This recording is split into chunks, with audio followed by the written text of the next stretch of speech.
तो fundamental unit of life, fundamental मतलब क्या होता है? द बेसिक किसी भी लाइफ की, यानी कि जो लिविंग ऑर्गेनिजम्स हैं उनकी जो लाइफ है वो किस चीज के ऊपर डिपेंड करती है, तो वो हम इस चैप्टर में डिस्कस करेंगे। And the topics that we are going to cover in this chapter are introduction to cells, discovery of cell, unicellular versus multicellular organisms, then structure of cells, plasma membrane, cell wall, nucleus, cytoplasm, cell organelles and plant cell versus animal cell। तो ये सारे topic जो हैं इस chapter में हम लोग discuss करेंगे डिटेल में। तो फंडामेंटल यूनिट क्या है लाइफ की? फंडामेंटल यूनिट क्या है, किस चीज़ के ऊपर बेस्ड होती है लाइफ? जो भी लिविंग ऑर्गेनिजम्स है उसमें बिल्डिंग ब्लॉक क्या है? तो वो होता है सेल। क्या होता है? सेल। अब देखिए, cell is the building block of all living organisms, ठीक है ना। तो सेल जो है बिल्डिंग ब्लॉक होगा, सेल रिस्पॉन्सिबल होता है। जैसे आप लोगों ने देखा होगा, और जो सेल की जो फंक्शनिंग है वो लगभग सेम होती है, ठीक है ना। सेल का स्ट्रक्चर अलग अलग हो सकता है, सेल का स्ट्रक्चर अलग अलग हो सकता है, जैसे प्लांट सेल का अलग होगा, एनिमल सेल का अलग होगा, लेकिन जो बेसिक जो फंक्शनिंग है वो सेम होती है। अब आपने ईंटें देखी हैं, ब्रिक्स। अब ईंटें देखने में लगभग सेम होती है, लेकिन उन ईंटों से जो घर बनता है, क्या वो घर सेम होते हैं सारे? नहीं। हमारे जो ईंटें लगती हैं वो सेम साइज की हमने देखी हैं, लेकिन जो घर बनते हैं वो अलग अलग डिज़ाइन के, अलग अलग हाइट के, और वो सब बनते हैं इससे। तो कहने का मतलब ये हुआ कि स्ट्रक्चर अलग अलग हो सकता है, लेकिन जो बिल्डिंग ब्लॉक है वो क्या है? सेम है। तो लिविंग ऑर्गेनिजम्स के केस में वो चीज़ क्या है? सेल। क्लियर है? तो लिविंग ऑर्गेनिजम्स कुछ भी हो सकते हैं, जैसे ह्यूमन बीइंग है, एक्वेटिक एनिमल्स है, वाइल्ड एनिमल्स हैं, फॉरेस्ट में प्लांट्स आ गए, ठीक है ना। तो ये सब क्या है? लिविंग ऑर्गेनिजम्स हैं। तो इनके अंदर ये किससे मिलके बने हैं? सेल से मिलके बने हैं। जैसे मकान, कोई भी बिल्डिंग है किससे मिलके बनती है? ईंटों से मिलके बनती है, ठीक है ना। छोटी छोटी ईंटें हैं, उसमें हम प्रॉपर तरीके से सेट करें तो एक स्ट्रक्चर ले लेती हो किसी भी बिल्डिंग का या किसी भी हाउस का। तो वैसे ही सेल, बॉडी के अंदर जो सेल होते हैं वो सेल से सेल जुड़ते हुए चले जाते हैं और एक बॉडी का स्ट्रक्चर ले लेती है। तो कहने का मतलब किसी भी लिविंग ऑर्गेनिजम्स का जो बिल्डिंग ब्लॉक है, उसका जो सबसे फाइन पार्टिकल जिसे हम कहते हैं, जिसको जोड़ के वो बनता है, तो वो क्या है? सेल है। अब सेल की खोज की किसने? Who discovered cell? तो cell was discovered by Robert Hooke in 1665।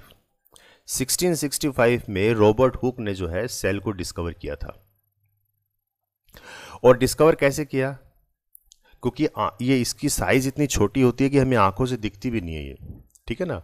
Micron size का होता है, 10⁻⁻⁶, मतलब बहुत छोटा होता है, हम देख भी नहीं सकते। मतलब हमारे जो बाल हैं उस बाल के आप 1,00,000 टुकड़े कर लो और एक टुकड़ा जो होगा उसकी साइज कितनी होगी, उतना बड़ा होता है ये सेल। तो देख लो आप कितना छोटा है। तो इसको देखने के लिए हमें कुछ स्पेशल इंस्ट्रूमेंट की जरूरत पड़ती है, जिसे हम कहते हैं माइक्रोस्कोप। माइक्रोस्कोप यानी कि स्कोप मतलब देखना, और माइक्रो मतलब 10⁻⁻⁶ की साइज की जो चीजें हैं उनको देखना, ठीक है ना। तो 10⁻⁻⁶ मतलब इससे छोटी जो साइज है उनको देखने के लिए जो इंस्ट्रूमेंट हम यूज करते हैं वो क्या है? माइक्रोस्कोप, उसे हम बोलते हैं। तो उन्होंने जो माइक्रोस्कोप बनाया था वो सेल्फ डिजाइन था, मतलब इन्होंने अपने हिसाब से बनाया था वो, उससे पहले कोई माइक्रोस्कोप था भी नहीं। तो इन्होंने ही पहला माइक्रोस्कोप बनाया और उसके अंदर उन्होंने सेल को जो है ऑब्जर्व किया। और क्या चीज ऑब्जर्व की उन्होंने? On viewing thin cutting of cork. Cork क्या होता है? कॉर्क जैसे ये कोई भी लकड़ी का टुकड़ा है, एक तरीके से जो छाल होती है पेड़ की, लकड़ी का टुकड़ा होता है जो बोतल की जैसे ओपनिंग वगैरह में पहले यूज करते थे, इसको बोतल की क्लोजिंग ओपनिंग के लिए, मतलब एज ए कैप यूज करते थे। तो ये क्या है? एक डेड सेल है एक तरीके से, कोई प्लांट का कोई टुकड़ा है, जो डेड प्लांट था उसका कोई टुकड़ा है ये। तो डेड सेल हो गए इसके अंदर सारे। ठीक है ना। तो इसका एक छोटा सा सैंपल इन्होंने माइक्रोस्कोप के नीचे रख के चेक किया, और ये माइक्रोस्कोप उनका सेल्फ डिजाइन माइक्रोस्कोप है, ठीक है ना। Primitive microscope of Robert Hooke, ये उन्होंने खुद ने डिजाइन किया था माइक्रोस्कोप, और इसके अंदर रख के उन्होंने ऑब्जर्व किया, ठीक है ना। तो उन्होंने क्या देखा, he discovered empty spaces contained by walls. तो वॉल्स, ये जो आउटर बाउंड्री है, उसके अंदर उन्होंने क्या देखा कि ये जो है इस तरह का एक जाला सा उन्होंने देखा, और उन्होंने क्या पाया कि ये एम्प्टी स्पेस है, इसके बीच में काफ़ी सारी खाली जगह है, ठीक है ना, ये खाली जगह है इसके अंदर। Resembling Honey com structure, Honey com structure मतलब जो मधुमक्खियों का जो छत्ता आप लोगों ने देखा होगा, तो जो मधुमक्खियों का छत्ता जब सूख जाता है तो आपने नोटिस किया होगा उसका वो कैसा दिखता, कैसे उसमें छेद छेद से रहते हैं, ठीक है ना, छोटे छोटे ब्लॉक्स होते हैं उसके अंदर। तो सेम वैसा ही उनको नजर आया इसके अंदर कि एक स्ट्रक्चर था इस तरह का, और उसके अंदर बीच में एक खाली स्पेस थी, ये ब्लॉक्स थे खाली, ठीक है ना। तो इस तरीके से मतलब मधुमक्खी के छत्ते के जैसा उनको नजर आया ये। तो ये जो खाली ब्लॉक्स है, ये जो खाली ब्लॉक्स हैं, उन्होंने इसका नाम क्या रख दिया, सेल, सेल नाम रख दिया उसका, ठीक है ना। और उन्होंने क्या कहा कि जो चीजें हैं वो इन स्मॉल स्मॉल सेल से जुड़कर मिलकर बनती हैं। तो देखिए इसमें कितने सारे स्मॉल स्मॉल सेल्स हैं, तो इन सेल्स को मिलकर कोई भी चीज जो है, कोई भी स्ट्रक्चर जो है हमारा तैयार होता है। तो सबसे पहले जो है सेल किसने डिस्कवर किया, रॉबर्ट हुक ने। कब किया, 1665 में। अब जब सेल की डिस्कवरी हो गई तो फिर सेल को और फर्दर डिस्क्राइब किया गया, भाई सेल के अंदर होता क्या है, सेल बिहेव कैसे करता है, फंक्शन कैसे करता है। तो अलग अलग थ्योरी निकाली गई सेल के ऊपर। तो रॉबर्ट हुक ने 1665 में डिस्कवर किया सेल, ठीक है। फिर रॉबर्ट ब्राउन ने 1883 में डिस्कवर किया न्यूक्लियस इन ए सेल। उन्होंने क्या देखा कि सेल अकेला नहीं होता, सेल के अंदर भी कुछ होता है, और सेल के अंदर क्या होता है, न्यूक्लियस होता है सेल के अंदर। तो उन्होंने न्यूक्लियस की खोज की। तो देखो आप कितने सालों बाद खोज की है, इन्होंने 1665 में सेल को डिस्कवर किया, और उन्होंने 1883 मतलब लगभग 200 साल से भी ज़्यादा टाइम लग गया, उसके बाद उन्होंने डिस्कवर किया कि सेल के अंदर भी जो है कुछ होता है, और वो क्या है, न्यूक्लियस होता है। उसके बाद 1839 में उसी दौरान अलग अलग साइंटिस्ट थे जैसे कि स्केलेंडन एंड चाओवान, इन्होंने जो है सेल से रिलेटेड काफ़ी सारी थ्योरी भी दी थी, ठीक है ना, कि सेल कैसे परफॉर्म करता है, सेल दिखता कैसा है, और सेल की टाइप्स क्या होती हैं। तो वो सारी इन्होंने थ्योरी दी थी, तो वो हम डिटेल में पढ़ेंगे कि सेल थ्योरी। तो सेल थ्योरी में उन्होंने क्या बताया कि cells are structural and functional unit of life. Cell जो है क्या है, स्ट्रक्चरल और फंक्शनल यूनिट है किसी भी लाइफ के लिए।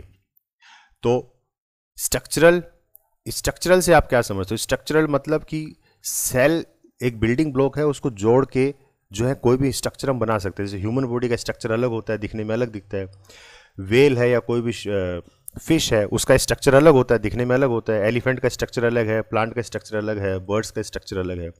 तो अलग अलग स्ट्रक्चर में हम, ठीक है, अब सबके बिल्डिंग ब्लॉक तो सेल ही हैं, लेकिन सेल को देखो किस तरीके से अरेंज हुए हैं इनके अंदर कि सबका स्ट्रक्चर अलग अलग होगा। तो सेल क्या है, स्ट्रक्चरल है and functional unit of life, और लाइफ को प्रॉपर तरीके से फंक्शन करने में इनका बहुत बड़ा रोल है, ठीक है ना। हर एक सेल का अपना एक काम होता है, ठीक है ना, और उससे जो है लाइफ जो है सस्टेन रहती है। एक आदमी जो है जिसे हम कहते हैं ना जीवित है वो, ठीक है ना, वो चल फिर सकता है, या वो बोल सकता है, या वो महसूस कर सकता है। तो ये सब चीज़ें जो है वो क्या है, एक फंक्शन हो रहा है उसके अंदर, ठीक है ना। हम बोलते हैं, खाते हैं, पीते हैं, चलते हैं, तो ये क्या है, हमारी फंक्शनिंग हो रही है, ठीक है। तो इस फंक्शनिंग के पीछे किसका रोल है, सेल्स का रोल है, ठीक है ना। तो फंक्शनिंग, तो cells are structural and functional unit of life, ठीक है।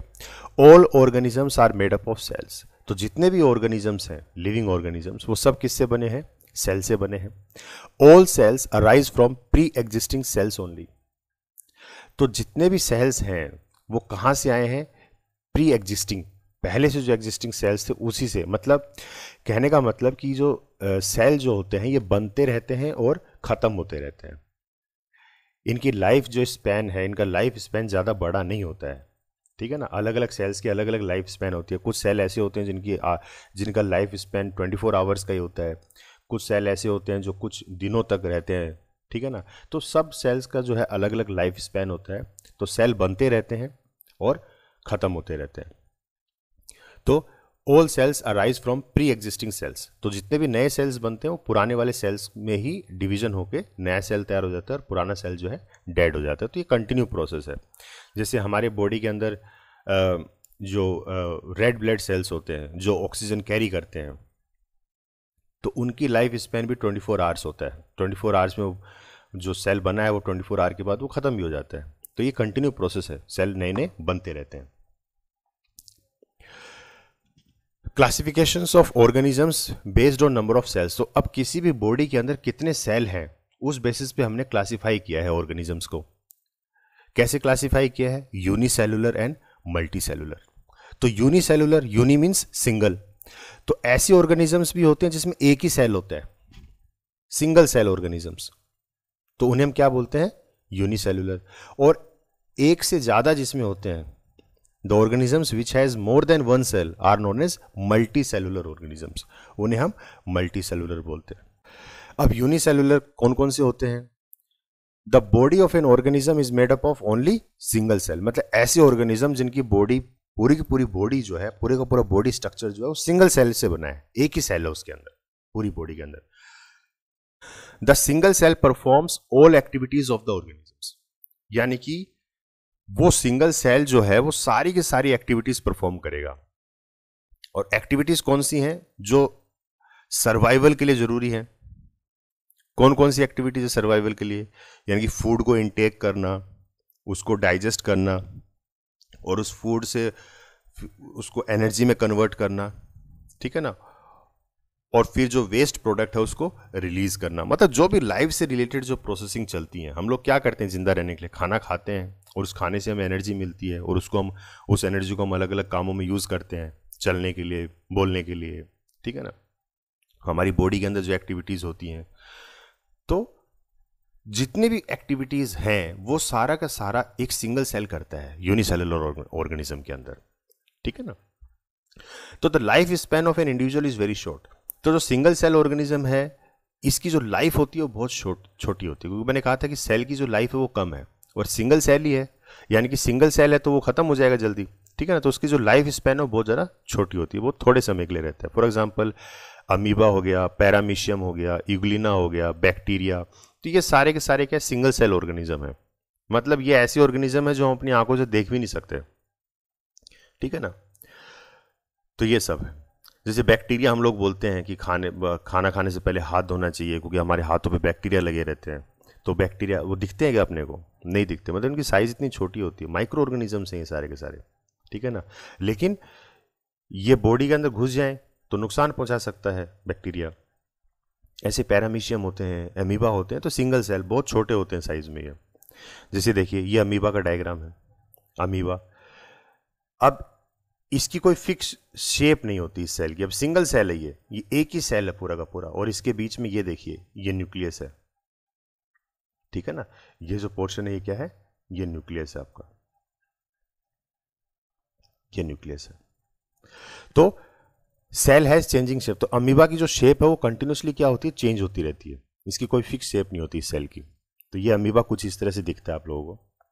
क्लेमिडोमोनास कुछ इस तरीके का होता है जैसे जो पानी के जो आसपास की जो नमी होती है, नमी वाली जो जमीन होती है, वहां पे ये एल्गे के रूप में दिखता है आपको, थोड़ी सी काई जो जैसी होती है ना, उसके अंदर रहते हैं ये। ग्रीन ग्रीन सा आपको ये नजर आएगा इस तरीके से। तो ये होता है। तो इसको अगर हम माइक्रोस्कोप में देखें तो इस तरह का इसका स्ट्रक्चर होता है, ये कुछ ऐसा दिखता है ये, ठीक है ना। और ये इसका डायग्राम है। तो ये भी देखो सिंगल सेल ऑर्गेनिज्म है, इसके बीच में ये क्या है? हमारा न्यूक्लियस है, ठीक है ना। और न्यूक्लियस के चारों तरफ जो है ये थोड़ा लिक्विड भरा रहता है ये पूरा, जिसे साइटोप्लास्ट भी बोलते हैं। तो इस तरह का आपको दिखता है ये। तो ये भी सिंगल सेल ऑर्गेनिज्म है। पैरामीशियम, तो पैरामीशियम कुछ इस तरह का होता है, ये अलग अलग स्ट्रक्चर है पैरामीशियम के। देखिए आपको ये स्लीपर जैसा नजर आएगा, ठीक है ना, चप्पल की शेप में नजर आता है ये कुछ इस तरह से। और इसके चारों तरफ ये कांटे कांटे से होते हैं, ऐसे ये बाल बाल से होते हैं इस तरीके से, जिसे हम बोलते हैं सीलिया, ठीक है ना। तो ये भी सिंगल सेल ऑर्गेनिज्म है। ये देखिए यहाँ पे नजर आ रहे होंगे आपको सीलिया, ये सारे, ठीक है ना, बाल बाल से होते हैं हल्के हल्के। तो ये पैरामीशियम हो गए, ये सारे सिंगल सेल ऑर्गेनिज्म। ऐसे बैक्टीरिया को जब हम जूम करके देखते हैं माइक्रोस्कोप में तो इस तरह के दिखते हैं। तो ये भी देखिए सबकी अलग अलग शेप है, साइज है, ठीक है ना, लेकिन फंक्शनिंग लगभग सबकी सेम होती है, लेकिन शेप अलग अलग हो सकती है। तो ये बैक्टीरिया है आपका। इसी तरीके से मल्टी सेलुलर ऑर्गेनिजम्स। तो मल्टी सेलुलर ऑर्गेनिज्म जैसे ह्यूमन बॉडी है, तो ह्यूमन बॉडी जो होती है वो मल्टी सेलुलर ऑर्गेनिज्म में आती है, ठीक है ना। एनिमल्स, प्लांट्स, ये सब क्या है, मल्टी सेलुलर ऑर्गेनिजम्स होते हैं। For example earthworm, frog, fish, rat, plants, ये सब क्या है, मल्टी सेलुलर ऑर्गेनिज्म, मतलब एक से ज्यादा सेल मिलके बनाते हैं इसको। तो the body of an organism is made up of more than one cell. एक सेल से ज्यादा जिसमें यूज होते हैं उसे हम बोलते हैं multicellular. Cells are specialised to perform different functions of the body. और इसके जो सेल्स होते हैं वो स्पेशलाइज्ड होते हैं अलग अलग फंक्शन के लिए, ठीक है ना। Therefore there is a division of labour. तो इसकी जो सेल्स होते हैं उनका अलग अलग फंक्शन होता है। और जाहिर सी बात है जो लाइफ स्पैन है वो भी कंपेरेटिवली क्या होगा, थोड़ा सा ज़्यादा होगा as compare to unicellular organisms. तो इन सेल्स का लाइफ स्पैन थोड़ा ज़्यादा होता है, ठीक है ना। अब जैसे ह्यूमन बॉडी की अगर हम बात करें तो देखिए ये सारे के सारे सेल हैं हमारी बॉडी के अंदर, लेकिन सबका काम अलग अलग है। ये जो हमारा मसल सेल होता है, मसल सेल कुछ इस तरीके का दिखेगा। ये हमारे ब्लड सेल्स होते हैं, red blood cells, white blood cells, ये कुछ इस तरीके से दिखते हैं, तो ये भी सेल है। ये फैट सेल होते हैं। ये बोन सेल है, जो हमारी हड्डियों में जो सेल होता है, हड्डियां जिससे मिलके बनती हैं, तो ये बोन सेल है, ये इस तरीके का दिखता है। ये फीमेल गैमेट है और ये स्पर्म जो है ये मेल गैमेट है, ठीक है ना। ये मेल सेल है और ये फीमेल गैमेट जो रिप्रोडक्शन में काम आते हैं। ऐसे ये नर्व सेल होता है जो सिग्नल्स को कैरी करता है ब्रेन तक, ठीक है ना। तो ये देखिए ये नर्व सेल, ये भी एक सिंगल सेल है, लेकिन देखिए सब सेल्स के अलग अलग स्ट्रक्चर हैं। तो मैंने वही कहा था कि सेल के स्ट्रक्चर अलग अलग हो सकते हैं, लेकिन फंक्शनिंग जो है वो लगभग सबकी सेम होती है, ठीक है ना। और अलग अलग स्पेशलाइज्ड, मतलब जैसे ये सेल है तो इसका फंक्शन, ये पर्टिकुलर एक फंक्शन के लिए काम करेगा, जैसे सिग्नल्स को ट्रांसफर करने का काम करता है। ब्लड सेल्स होते हैं, जो रेड ब्लड सेल्स होते हैं, उनका एक पर्टिकुलर फंक्शन है, क्या काम करते हैं, वो ऑक्सीजन को कैरी करते हैं थ्रू आउट द बॉडी, ठीक है ना। तो ये सब सारे सेल्स का जो है अपना अपना पर्टिकुलर फंक्शन होता है।